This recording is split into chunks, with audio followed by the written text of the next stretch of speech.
nama Yesus. Terima kasih buat kasih-Mu yang tanpa batas bagi setiap kami. Pada sore hari ini kami datang di rumah Tuhan.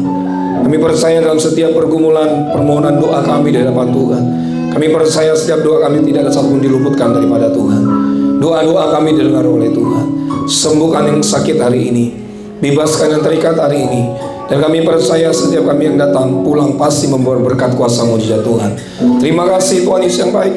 Kami sudah memuji menyembah Allah kami yang hidup. Tiba saatnya kami akan duduk diam mendengarkan firman Tuhan.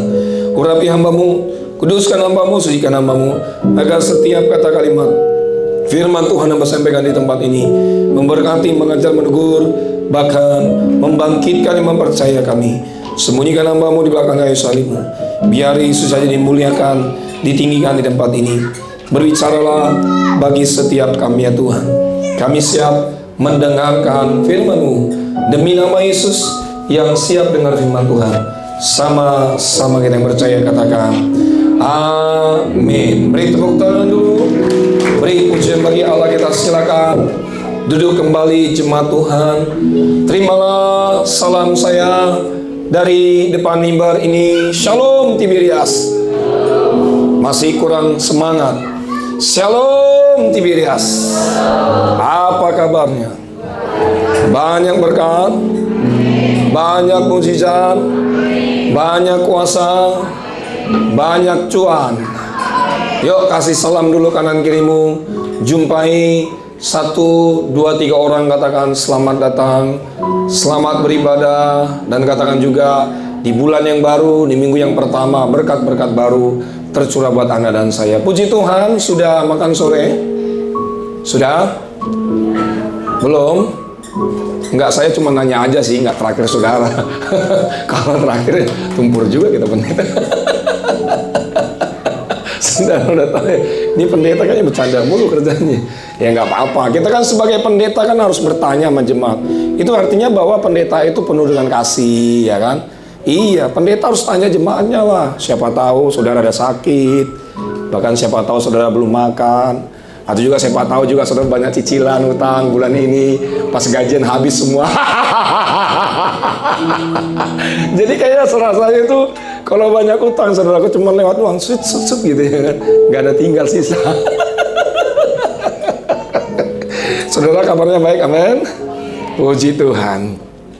Baiklah, hari ini tema atau judul khotbah kita berbicara tentang pengharapan kepada Allah. Apa tema khotbah kita?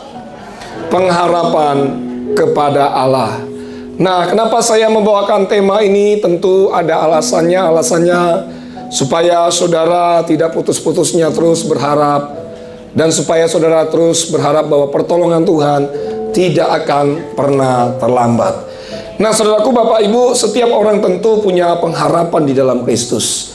Entah itu usahanya ingin diberkati, entah itu ya bahwa ingin punya keturunan, entah itu juga ya supaya naik pangkat, naik jabatan.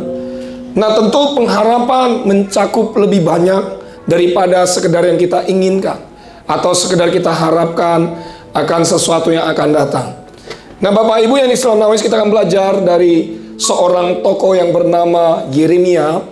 Mari buka Alkitab kita, terambil dalam Yeremia pasal 29. Yeremia pasal 29 ayat yang ke-10 sampai dengan ayat yang ke-11.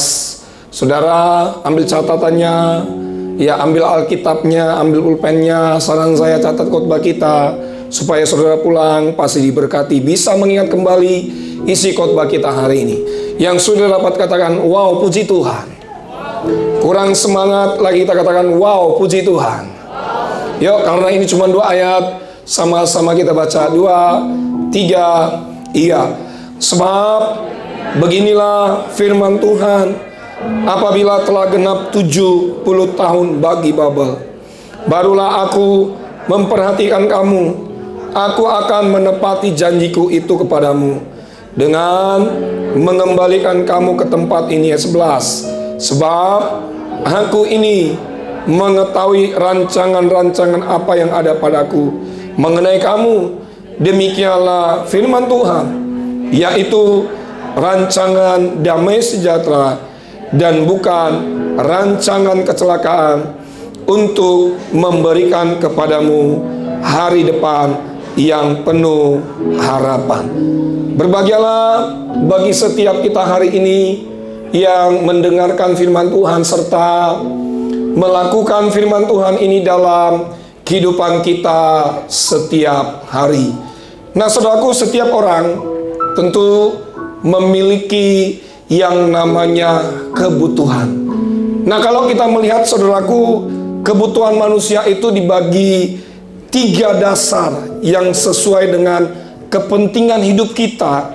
Yang pertama ada kebutuhan yang namanya primer. Lalu yang kedua ada kebutuhan sekunder.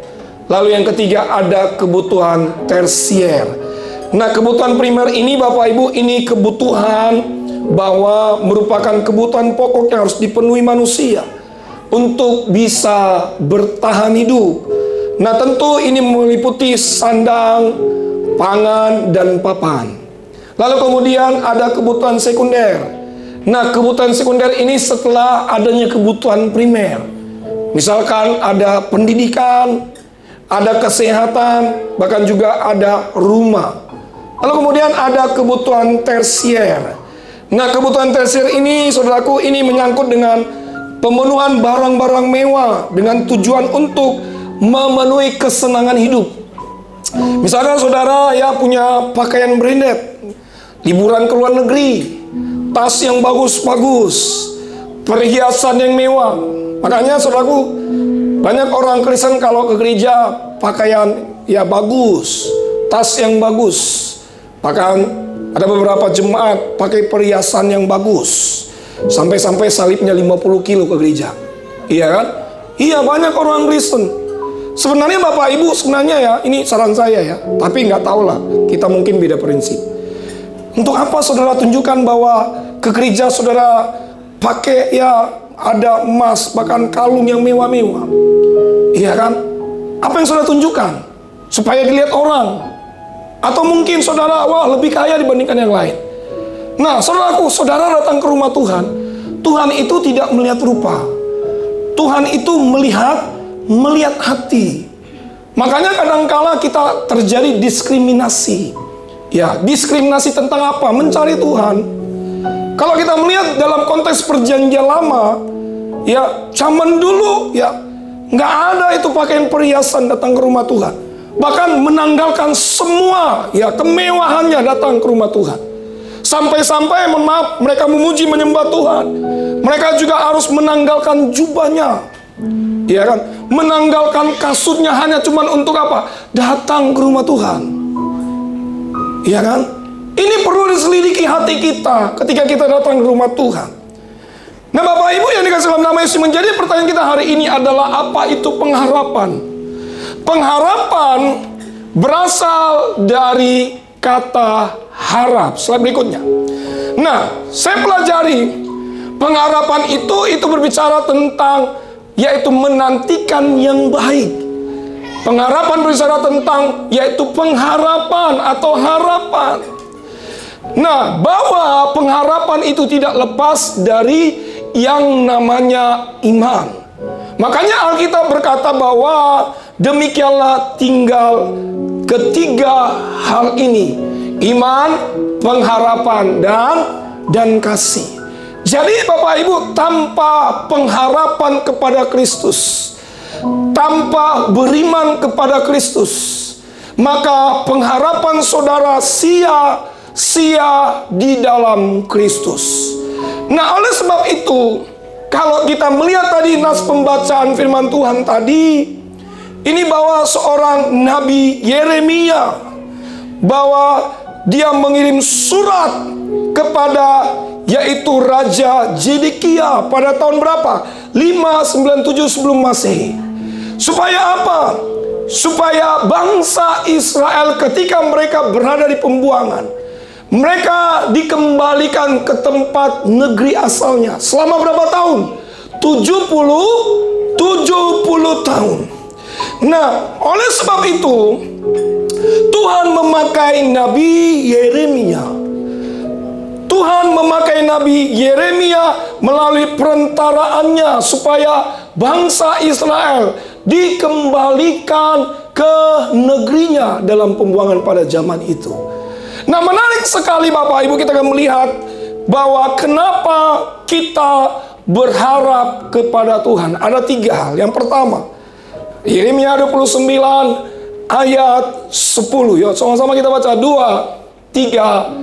Ya, sebab beginilah firman Tuhan, apabila telah genap 70 tahun bagi Babel, barulah aku memperhatikan kamu. Aku akan menepati kepadamu dengan mengembalikan kamu ke tempat ini. Perhatikan, aku Tuhan akan menepati janjiku itu kepadamu. Jadi yang pertama yang dapat kita pelajari adalah kenapa kita berharap kepada Kristus. Karena Allah pasti menepati janji-janjinya. Katakan amin. Allah pasti menepati janji-janjinya kepada umatnya. Bayangkan selama 70 tahun firman yang baru saja kita baca. Firman itu Allah itu sendiri berkata, aku akan mengembalikanmu ke negeri asalmu, ke tempat asalmu. Saudaraku, Bapak Ibu yang dalam nama Yesus, yang menjadi pertanyaan kita hari ini adalah apa itu janji? Janji artinya yaitu persetujuan. Janji artinya kesepakatan. Janji artinya najar. Dan janji mengenai hubungan dengan kedua belah pihak. Jadi janji dapat diwujudkan terhadap perbuatan secara terus menerus dan berharap kepada Allah. Saudaraku, kalau kita pelajari Alkitab kita baik-baik, ada 2 tokoh bagaimana mereka menepati janjinya kepada Allah. Yang pertama kita ambil siapa? Contohnya Yakub. Saudara pelajari Alkitab saudara baik-baik. Di dalam Kejadian pasal 28. Apa janji Yakub kepada Allah? Janjinya adalah bahwa ketika Allah melindungi Yakub, dan Yakub berkata, aku akan menjadikan Allahku dan Tuhanku. Dan Yakub juga berkata,